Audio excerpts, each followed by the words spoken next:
Hello, everyone. Tonight we're diving into a story that might sound like a minor insult at first, but trust me, it's the kind that cuts deeper than you think.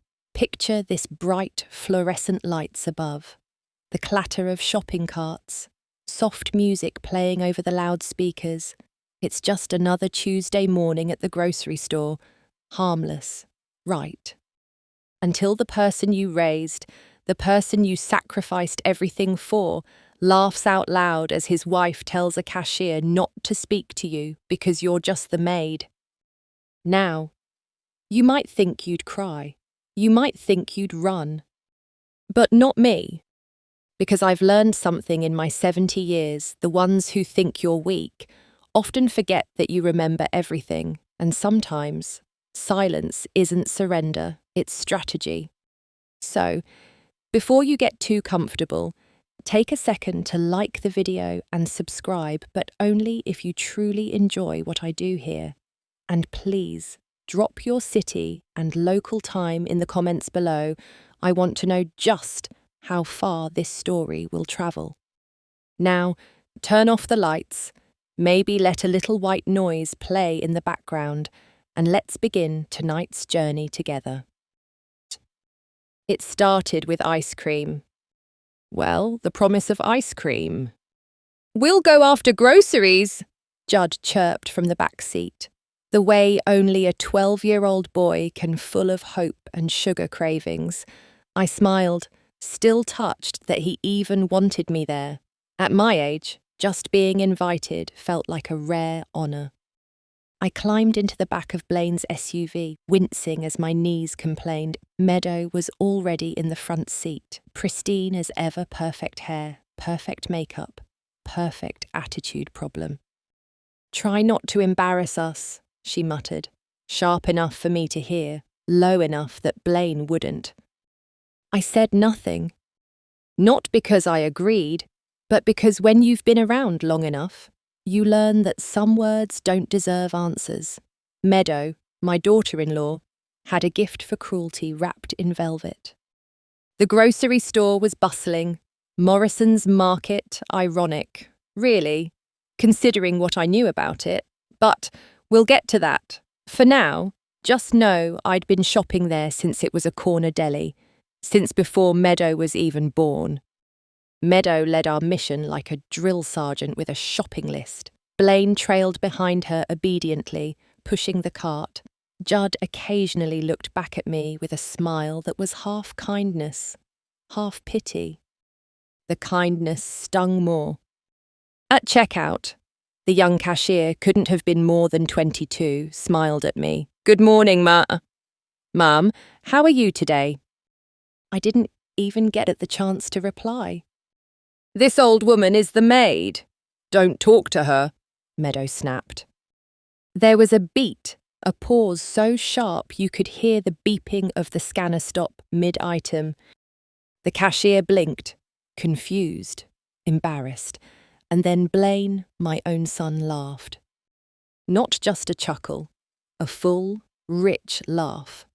Judd followed, parroting what he'd clearly heard at home. "Yeah, Grandma's like our servant," he giggled.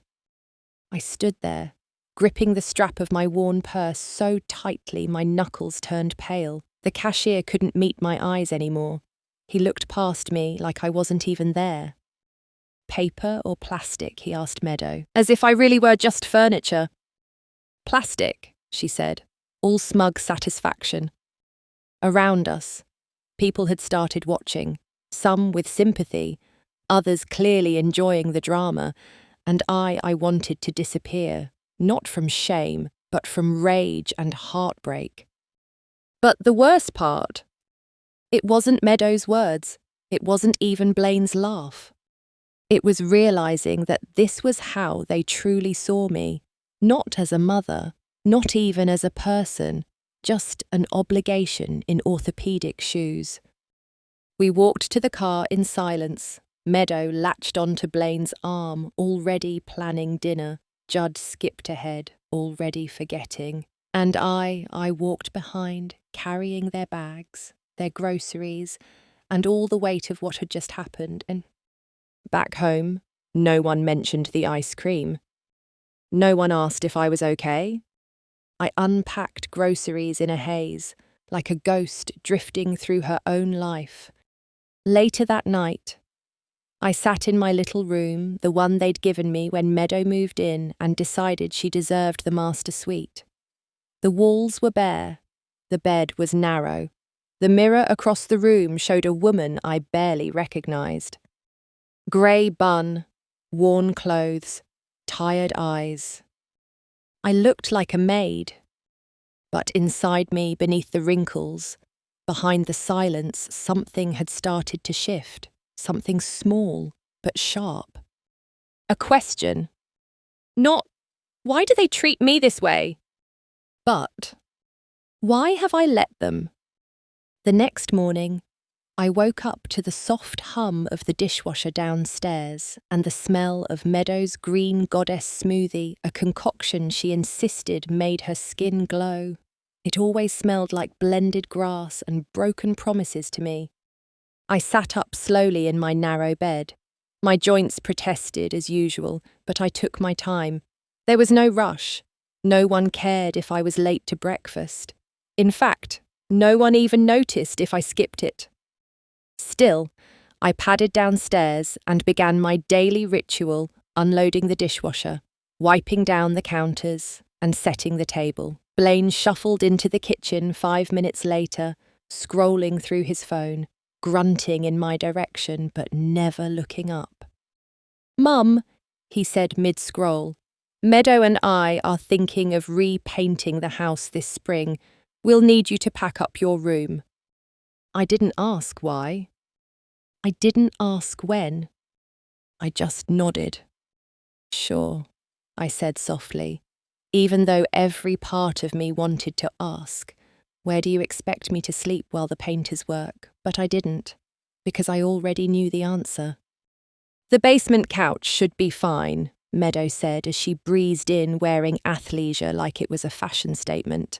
"You're small enough, just don't leave your stuff lying around."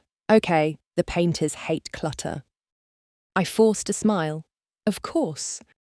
Judd looked up from his cereal long enough to give me a sympathetic glance, and for the first time, I noticed something. Guilt. It flickered in his expression like a weak candle. Maybe he remembered yesterday at the store, maybe not, but it was something. The rest of the day passed in slow motion. Chores, cooking, folding laundry that wasn't mine, silence thick enough to chew. That evening, I sat alone in the living room after everyone else had gone to bed.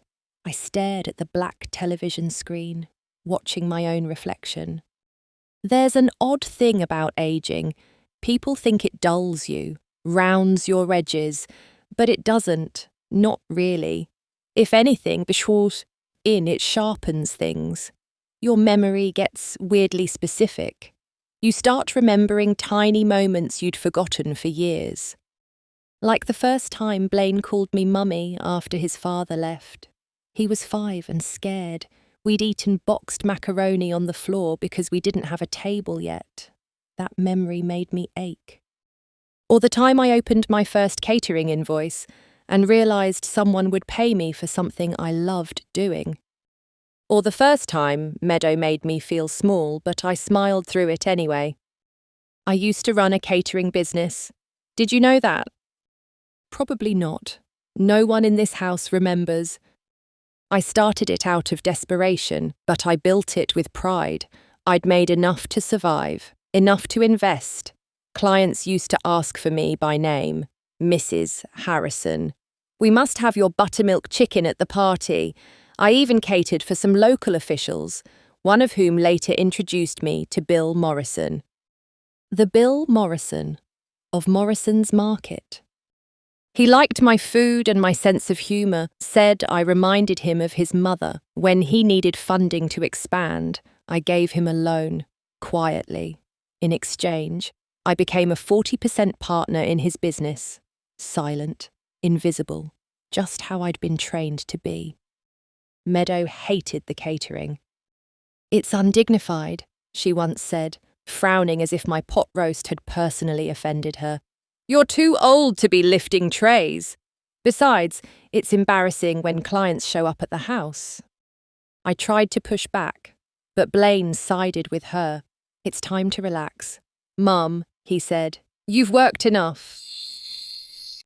So, I packed up the business, donated the supplies, told my clients I was retiring. They threw a goodbye party for me. My family didn't come. That was 5 years ago.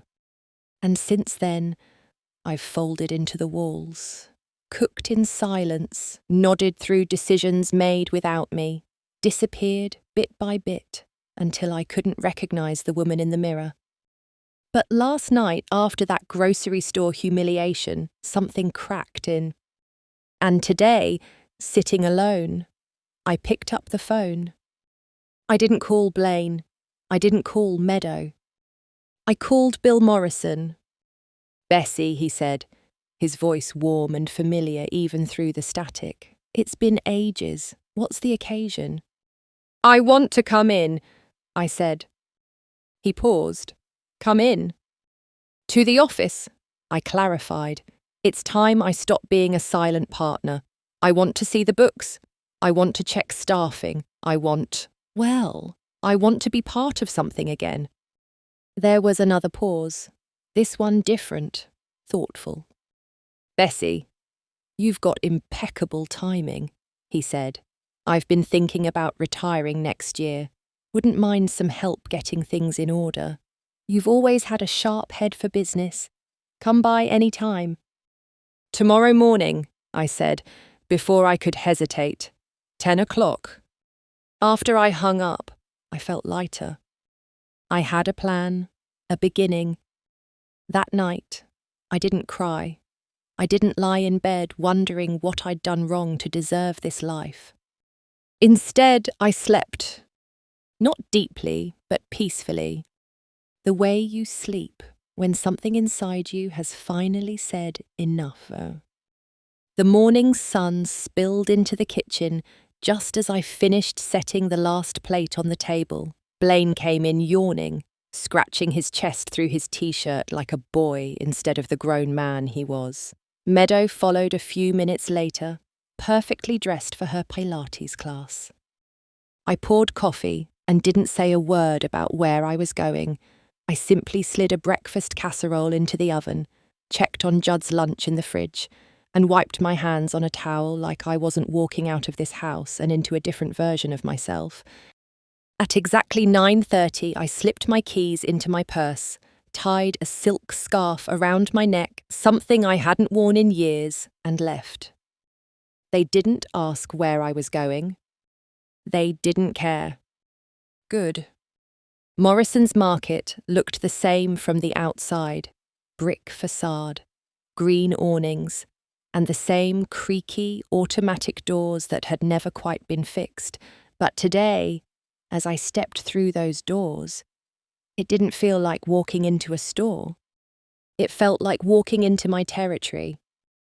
Bill Morrison greeted me in his office with a bear hug and a strong cup of coffee. You look good, he said, handing me the cup. Better than the last time I saw you at the holiday mixer. I feel good, I replied honestly. That might be new. He smiled, then slid a file across the desk. I had accounting pull up our most recent quarterlies. Thought we could walk through operations too, meet a few of the new hires. And so we did. For the next hour, I walked through every department with Bill greeting employees, asking questions, making notes in a little leather-bound notebook I hadn't used since my catering days. In the break room, I saw him. The cashier. The young man from that day. He didn't recognize me at first. Why would he? That day I'd been hunched, embarrassed, practically invisible. But when I introduced myself as Mrs. Harrison, one of the partners, his face paled just slightly. Oh, I didn't realize. I know you didn't, I said kindly, but now you do. He stammered something about not meaning disrespect. I'm not here to scold, I told him. Just here to make sure this store treats everyone with dignity, customers, staff, and even old women with shopping bags. His relief was palpable. I left him with a small smile and moved on. Back in Bill's office, we talked succession. I'm getting tired, he admitted. I want to retire soon, travel, spend time with my grandkids, but I don't want to sell the place to some corporate chain. I have no intention of selling either, I said, but I would like to increase my visibility, maybe even have an office here. You can have mine, he grinned. It's got a window. I laughed, a real, full laugh I hadn't felt bubble up in a long time. As I left that afternoon, my name was added to the email distribution list, my badge was reissued, and a small plaque was ordered to hang outside the office door. Bessie Harrison, co-owner. The woman they called the Maid was now about to sit behind the desk. When I got home, the house was quiet. Blaine had gone golfing. Meadow was out for drinks with her Pilates crew. Judd was playing video games in his room. I went straight to my bedroom and opened the safe. It was time. I called Sarah Mitchell, an estate lawyer recommended by Bill's accountant. I need to rewrite my will, I told her, and I need it done discreetly. Her voice was calm, measured, professional. Of course, tell me everything. And so I did. I told her about the humiliation, the neglect, the disrespect. I told her about the investments, the properties, the business. I told her about my grandson, the only one who still had a flicker of hope left in my heart. Sarah listened without interruption, only asking questions when necessary. When I mentioned that Meadow and Blaine assumed I had nothing, her tone turned steely. That's financial abuse, she said, intentional or not. I don't care what they call it, I replied. I just don't want them to benefit from it. Then we'll make sure they don't, she promised. You want to disinherit them completely. I want my grandson Judd to receive a trust when he turns 25, I said, but only if he maintains a respectful relationship with me. I don't want money to be a reward for cruelty. Sarah scribbled notes, and the rest? Charity, scholarships for women like me, a foundation for elderly people experiencing neglect, and enough for me to live the rest of my life well, quietly, on my terms. And your properties? We'll go over them one by one. I have tenants I care about, and I want their rent to stay affordable. No corporate buyouts, no evictions. She leaned back in her chair and smiled. Mrs. Harrison, she said, you're not just changing your will, you're changing your legacy. I nodded. That's the idea. 3 days later, I stood in the kitchen dicing onions while Meadow scrolled through her phone and occasionally glanced up to throw in a useless comment. You know, Bessie, she said without looking at me. The grout in the upstairs bathroom is starting to yellow. Think you could take care of that this week? Of course, I said calmly, wiping my hands on a towel right after I finalised my business succession plans. She blinked, as if the words had glitched in her brain. Succession? What? I smiled, then turned my attention back to the cutting board. It wasn't even that I was trying to be mysterious. It was just nice. Nice to speak truthfully and know that it flew so far over her head she wouldn't even feel the breeze. And that afternoon, Judd came home from school with a science project in hand and a backpack twice his size. He dropped it at the front door like it had personally insulted him, then ambled into the kitchen. Grandma, he said, leaning against the counter, you ever help anyone build a volcano? I've built a dozen. I said, paper mache.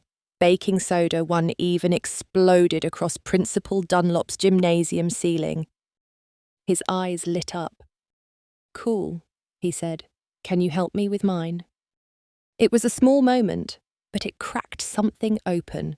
Maybe the first real olive branch since that awful day at the grocery store.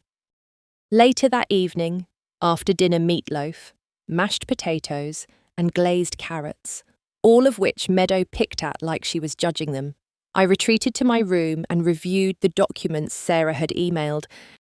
My updated will, the trust papers for Judd, the deed transfers, everything was in motion.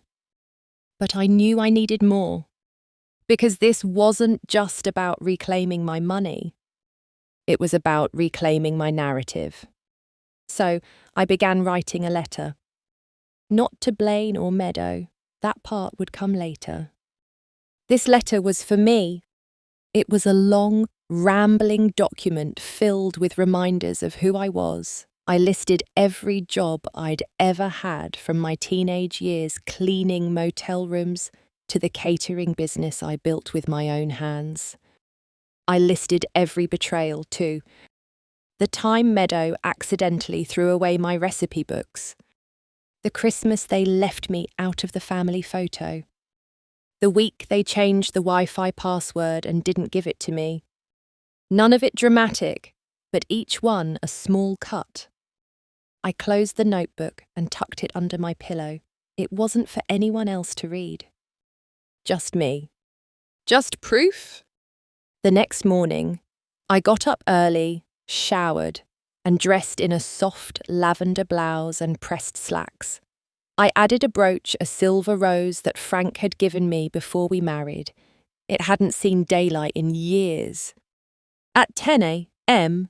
sharp, I returned to Morrison's Market, this time with a different purpose. My new office was ready. Bill had moved his things out, left a small potted plant on the windowsill, and even stocked the desk with fresh notepads. There was a plaque on the door that read, "Bessie Harrison, Managing Partner." I stared at it longer than I expected. Inside, I met with the store's assistant manager, a bright young woman named Camilla, who reminded me a little of myself, sharp-eyed.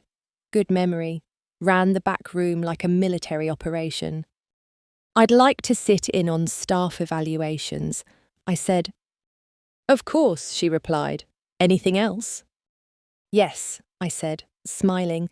"I'd like to host an employee appreciation dinner next month, on site, fully catered, my treat." Camilla blinked, surprised. "Wow, we've never had anything like that." "Well," I said, straightening a stack of invoices, "that's about to change." By noon, I'd reviewed 2 supplier contracts and flagged one that had quietly tripled our paper goods costs. I made a note to renegotiate. I was efficient, precise, and completely in control. When I returned home that evening, I felt like a woman walking through someone else's house. The truth was, I'd outgrown it. I was living in the shadow of people who didn't even realise they were staring at a mountain.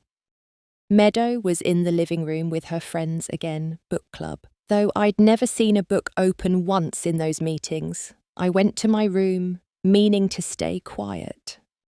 But then I heard it again. My name. "Honestly," Meadow said, her voice loud enough for the whole block, "I swear she moves like a ghost. No personality, no opinions, just floats around cleaning things. I feel like I'm living with an old Roomba." Her friends laughed. My hand clenched the doorknob, then released it. Judd's teacher asked if she was my mum. Meadow continued. I almost gagged. "Can you imagine? She looks more like your nanny," someone else said. More laughter. "But here's the thing about aging, your tolerance for disrespect doesn't increase with the years. If anything, it wears thinner, like threadbare fabric." I didn't go downstairs that night, but I didn't hide either. Instead, I called Sarah. "I want the documents finalised," I said, and delivered personally. She didn't hesitate. I'll schedule a visit. After I hung up, I sat in bed, the house buzzing below me like a hive of fools, and opened my notebook again. At the top of a fresh page, I wrote, "Tomorrow they learn who I am." And beneath it, not the maid, not the burden, not the joke, just Bessie Harrison. And Bessie Harrison owned the damn house. The house was still groggy when the doorbell rang at precisely 10 a.m. the next morning. I was already dressed, my hair combed neatly, lipstick applied just a hint of coral, the way I used to wear it when I still believed in being seen. I stood by the window, sipping tea as Meadow padded into the hallway in fuzzy slippers and a silk robe, clearly irritated. "Are you expecting someone?" she snapped. I didn't answer. I walked slowly toward the door, each step grounding me in a version of myself I hadn't allowed in decades. Outside stood Sarah Mitchell in a smart navy pantsuit, briefcase in hand. Beside her, a younger man, tall, confident, with the same cool professionalism Sarah exuded. "Good morning, Mrs. Harrison," she said. "We're here to deliver the documents, as discussed." Meadow appeared behind me. "Documents? Who are you people?" "This is my attorney, Sarah Mitchell," I said calmly, stepping aside to let them in. "And this is James Morrison, Bill Morrison's son and my business attorney." Business attorney Blaine's voice drifted in from the kitchen. He emerged with a spoon in his hand and the expression of a man trying to understand a foreign language. "What's this about?" I didn't answer. I just gestured toward the living room. "Let's all sit down." The silence that followed was exquisite. Even Judd came to the landing on the stairs, earbuds dangling around his neck, sensing that something strange and important was happening. Sarah opened her briefcase and withdrew a thick envelope. "These are the finalised estate documents for Mrs. Harrison. We'll be reviewing the key points." Meadow blinked. "Estate documents, why?" I sat in my usual corner of the sofa, but today I didn't curl into the cushions. I sat up straight. "3 weeks ago," I said evenly, "you called me the maid, in public, in front of my grandson, and you laughed, Blaine. You laughed like it was a punchline instead of a wound." "Mum." "No," I said, not sharply, but firmly. "Let me finish. Last week, I overheard you both discussing my death with your friends, as if it were a schedule, as if I were an inconvenience you were waiting to disappear. I've known for a long time that you didn't see me as family anymore, just background noise, just the help." Judd shifted uncomfortably, eyes wide. "But what you didn't know, what neither of you ever bothered to ask, is who I really am." I nodded at James. He opened his own folder. "Mrs. Harrison owns 40% of Morrison's Market. She is now actively managing that partnership." Meadow made a sound in her throat like a choking bird. "That's impossible," Blaine said. She's not involved in any business stuff." "She is now," James said evenly. "In fact, she's in negotiations to expand her stake into 3 additional stores." Sarah continued.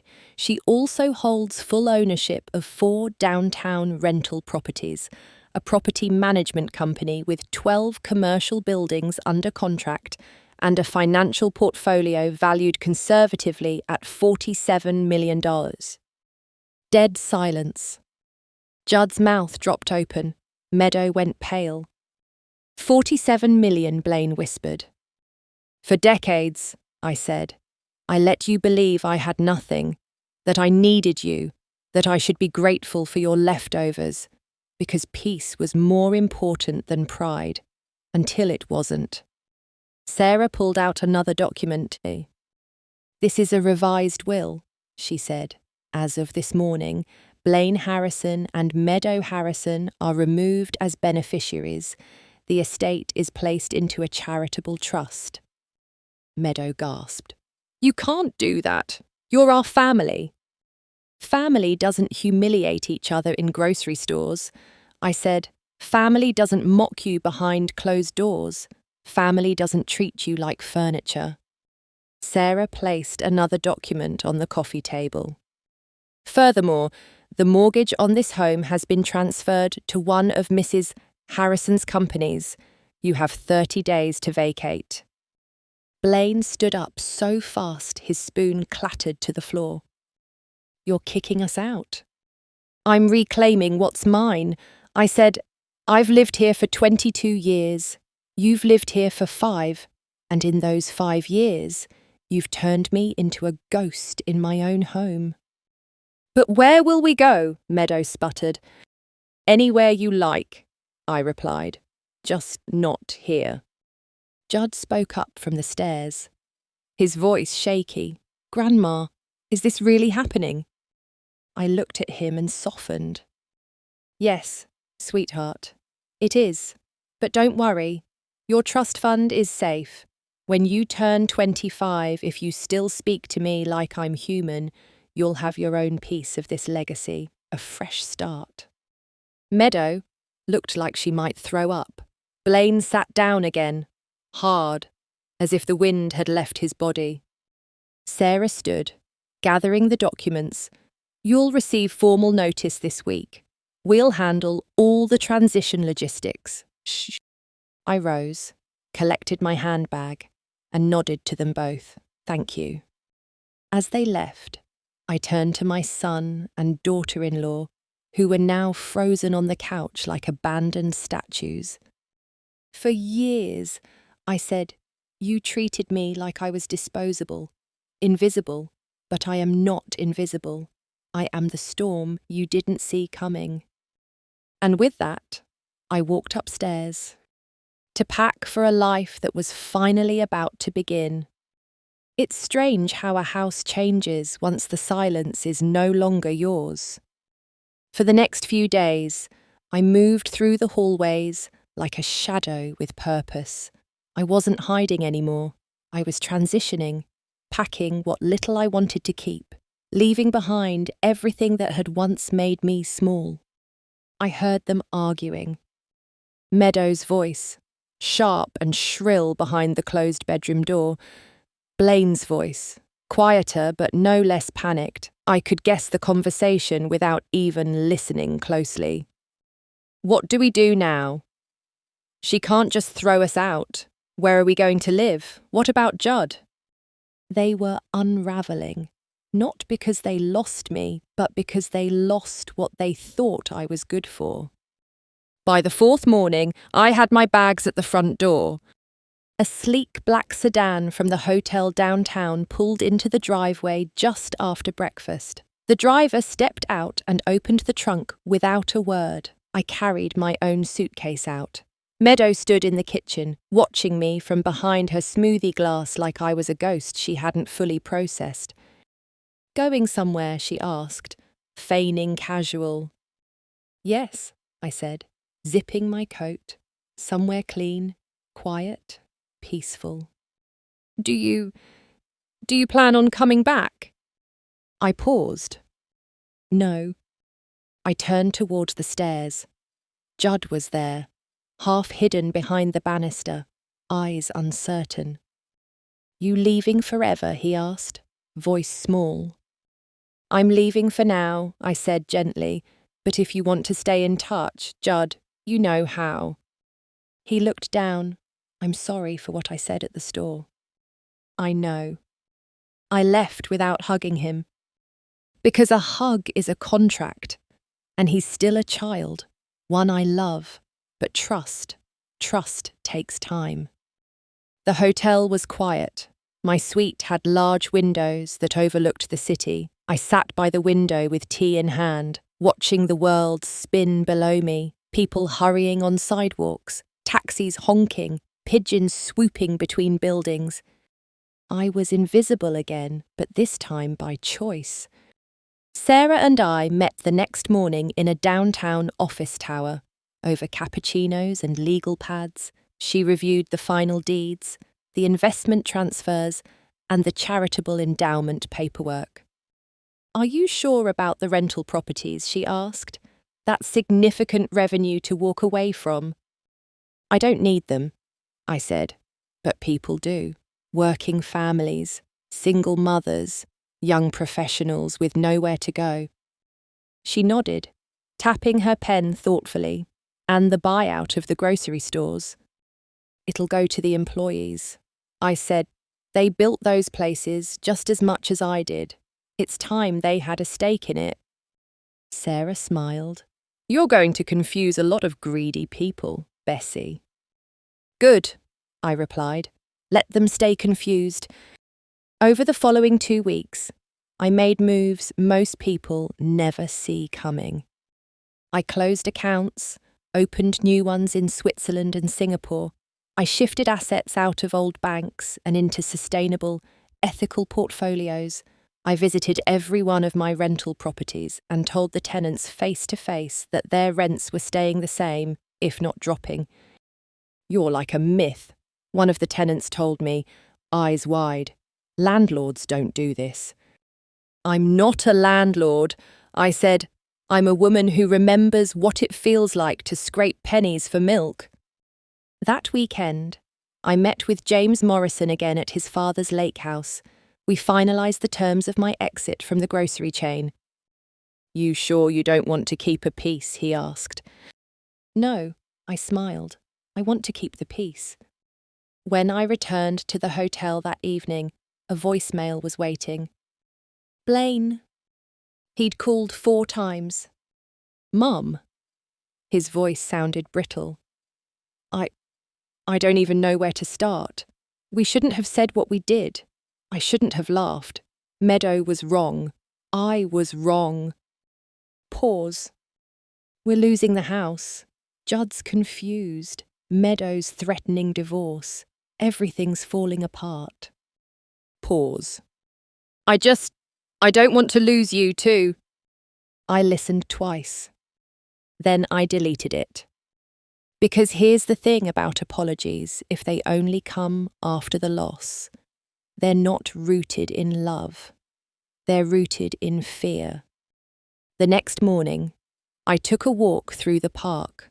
A little girl fed ducks by the pond while her mother watched from a bench, reading a paperback novel. It reminded me of someone I used to be. Someone who believed in softness. So I called Judd. "Grandma." His voice brightened. "I'm thinking of taking a trip." I said, "Italy, maybe. A few months. You ever been?" "No," he said, "but I saw a YouTube video about Lake Como. It looks amazing." "Maybe someday, when you're older, you'll come visit," I said, "but only if you're still talking to me by then." "I will be," he said quietly. "I want to learn how to make your apple pie. Remember." I smiled. "Then we have time." Back in the hotel lobby, the concierge greeted me by name. He didn't know who I was or how much I was worth, just that I was polite and tipped well. And that was enough. Because real respect, the kind I'd been begging for from my family, should never have a price tag. That night, I sat by the window again, watching the city twinkle, and wrote another entry in my notebook. I am no one's maid. I am no one's burden. I am no one's punchline. I am Bessie Harrison, and I've only just begun. It took me exactly 5 weeks to make the arrangements. Leaving the country at 70 isn't as simple as booking a ticket and packing a bag. Not when you're taking control of your legacy at the same time. But it was easier than I thought, especially when you stop caring what people think and start focusing on what you want. The villa in Italy was everything I'd never dared dream of: limestone walls kissed by the afternoon sun, terracotta tiles that warmed under your bare feet, and a view of Lake Como that made every sunrise feel like a private painting commissioned just for me. My new housekeeper, Eleanor, was kind but not obsequious. She treated me like a respected client, not a family burden. She didn't flinch when I asked for help. She didn't roll her eyes when I chose to cook my own meals sometimes. We were equals, each with our own duties, each with a name and a voice. The mornings were filled with the sound of lapping waves and clinking coffee cups. In the afternoons, I wandered the village, practicing my Italian with shopkeepers who always had a smile ready, whether or not I got the grammar right. My neighbours didn't know my net worth. They didn't care. They knew I liked fresh basil and that I always over-tipped the teenager at the gelato stand. That was enough. Back in the States, Blaine called again. His voicemails were longer now, laced with desperation. Mum. Meadow. Left. Took Judd with her to her sister's place in Oregon. She wants a divorce, says I'm spineless and broke. Maybe she's right. I listened, sipping tea on my balcony as the golden light folded over the mountains, and then I deleted the message. I had nothing left to say to Blaine. He had chosen Meadow every time. He had laughed at my humiliation. He had looked through me like I was glass. Regret is a currency that only matters if it's spent while the person still believes you're worth it. But Judd kept calling. Grandma, can I show you something I made for school? Grandma, do you know how to say good morning in Italian? Grandma, can we FaceTime? His voice was changing, deepening. He was 13 now, on the cusp of that strange and fragile age where the world tries to mould boys into hard things. I wanted more for him. One morning, while walking through the local farmer's market, I spotted a wooden chess set, hand-carved. Beautiful. I bought it on a whim, had it shipped to Judd with a note. Every queen starts as a pawn. Let's play when I visit, love, Grandma. A week later, he sent me a photo of him setting up the board. It was the first time in months I saw his face in something other than a memory. I still hadn't told him everything about the trust fund, the properties, the extent of what I'd done. I needed to know who he was first, not what he wanted from me. One night, just before bed, I received a letter, an actual letter, postmarked from Oregon, Meadow's handwriting. It was 3 pages long. Page 1 was a tantrum. You betrayed us. You owe us. I sacrificed so much for this family. Page 2 was a plea. We can fix this. Blaine's different now. Judd needs his grandmother. Page 3 was a threat. We'll contest the will. We'll tell people you're mentally unfit. You'll die alone. I read it, once, slowly. Then I placed it in the fireplace and lit a match. The crackle of burning paper was surprisingly satisfying. Elena peeked into the room. Everything all right, Signora. I smiled. Everything's perfect. A few days later, I took a boat ride across the lake. The breeze tangled in my hair, and the sky stretched endless and forgiving. I thought about the years I spent being small, being quiet, about all the times I'd swallowed my feelings so someone else could stay comfortable. And I thought never again. In the boat, I pulled out my journal, the one that had become my anchor. On a fresh page, I wrote, "Let them call you selfish for choosing peace. Let them call you dramatic for protecting your joy. Let them call you a villain for choosing yourself. You already called yourself invisible. Isn't this better?" That evening, Judd called. "Grandma, I looked up flights to Milan. I think I could come visit next summer, if Dad lets me." "I'd like that. I said, my voice softening, very much. He paused. Grandma, can I ask something? Of course. Why didn't you tell anyone you were rich? I smiled, not bitter, just knowing. Because I wanted to see who still respected me when they thought I was poor. The first time I woke up and forgot where I was, I panicked for half a second. The ceiling above me was painted pale cream, with wooden beams running across it like open arms. My windows overlooked a balcony draped in purple wisteria. The air smelled like lemons and lake water. It was not my old room, not that shoebox with the creaky twin bed and the view of Blaine's trash cans. It was peace. My body, accustomed to decades of tiptoeing and shrinking, still startled awake with questions. What did I forget? Who needs breakfast? What have I done wrong? Then I'd remember. I didn't live there anymore. I owed no one anything. The days took on a rhythm. In the mornings, I walked down to the village cafe where Mario, the owner, insisted on teaching me proper espresso etiquette. None of that to-go cup nonsense, he'd say, sliding a porcelain demitasse toward me. Drink it like you respect the beans. I'd sip and laugh, because it was funny, because it was also a little true. In the afternoons, I'd write letters, not the kind you send, but the kind you write to release. To Frank, I forgave him years ago, but he needed to hear it from me, even if only on paper. To myself, I wrote about the time I cried in the pantry after Meadow screamed that the apple pie wasn't Instagram-worthy. I wrote about how I kept smiling while washing dishes for a party I wasn't invited to. I wrote about how I stopped wearing perfume because Meadow said it clashed with her essential oils. I wrote it all, then folded the pages and burned them.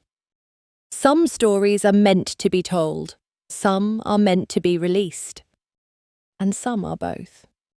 I started volunteering at the local language centre, helping other English-speaking retirees navigate their new lives abroad. Most of them had their own Meadow or Blaine story, different faces, same grief. There's something universally heartbreaking about giving your whole life to someone only to be told you're now in the way.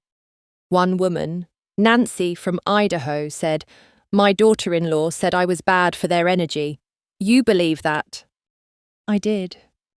I believed it all. One Tuesday, after class, I returned home to find a package waiting on the doorstep. It was from Judd.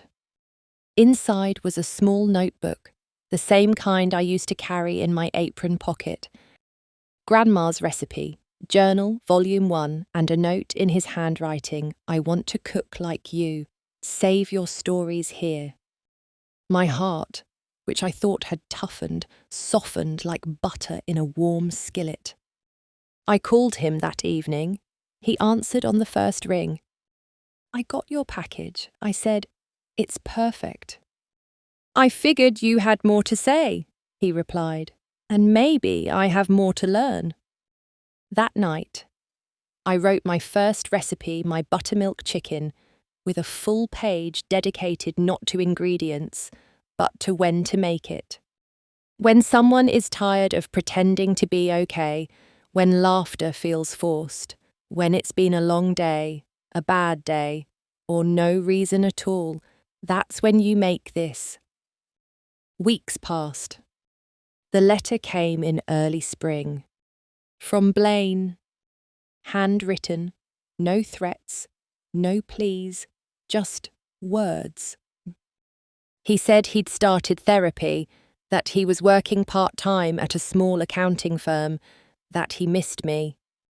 He didn't mention Meadow. He didn't ask for anything. But he ended the letter with, "I'm sorry I laughed." I folded it and placed it in my desk drawer, not forgiven, not forgotten, but acknowledged. That same day, I met with my financial advisor via video call. we finalised the launch of the Harrison Foundation funding support programmes for elder abuse survivors, business grants for older women, and scholarships for grandchildren raised by grandparents. Judd would be the first advisory board intern. He didn't know it yet. I was saving that surprise for his birthday. Elena brought me tea that evening and placed a postcard beside the cup. It read, "The best revenge is not fire, it's freedom." And underneath it, in gold letters, "Made in Italy." I smiled so hard it ached. Because yes, Meadow thought I'd crumble. Blaine thought I'd stay.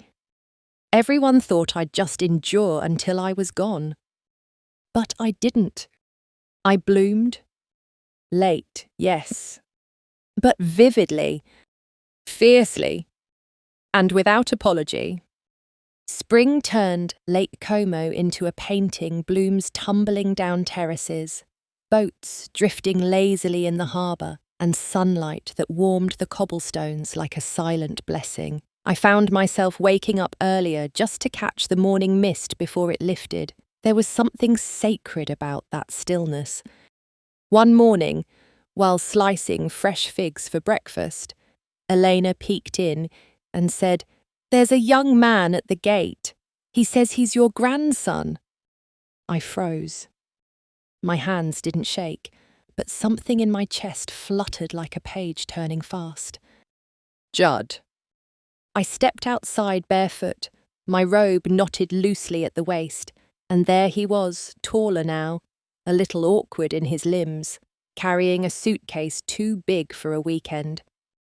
"Hi, Grandma." "Hi, sweetheart." We didn't hug right away. We just looked at each other like two people standing in the middle of an unspoken apology. "You came alone?" I asked. "Dad drove me to the airport," he said, didn't say much. "I see."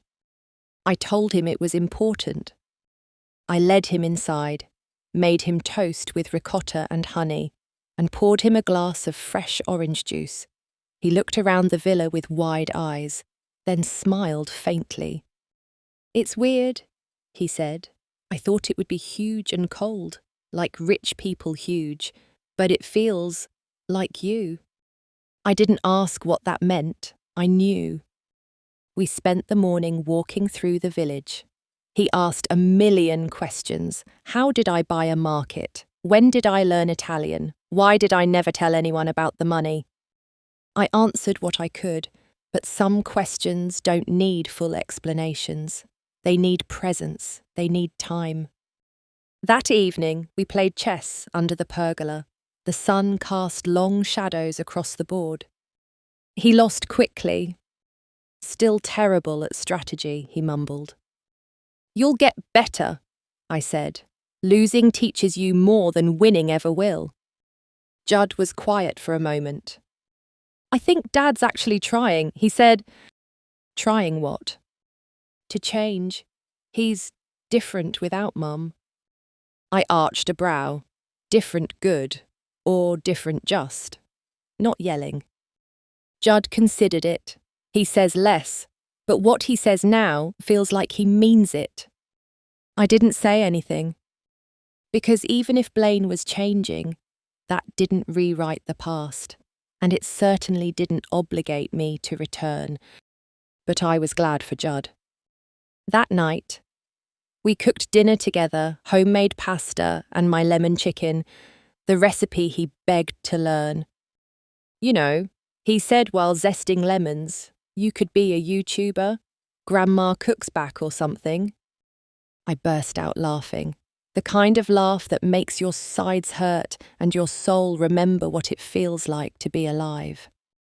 "I'll consider it," I said, wiping tears of mirth from my eyes. "But only if you promise to be my sous chef." Judd's face lit up. Over dinner, he asked about the foundation, the scholarships, the grants, the board. "I want to help," he said, "not because of the trust or anything, but because I think what you're doing is kind of amazing." I placed my fork down. Sweetheart, I spent my whole life helping people who didn't say thank you. If you mean that, then yes, you're in, but only if you work. I will, he said, I swear. Later, while clearing dishes, he asked, do you think Dad and I could ever come visit together? I paused mid-scrub.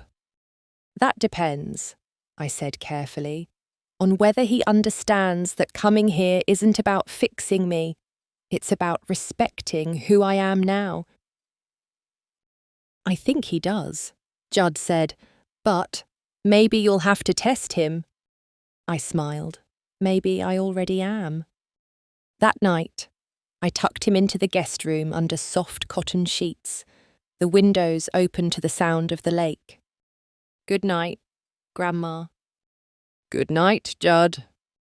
Before closing the door, I said one last thing. I'm proud of you.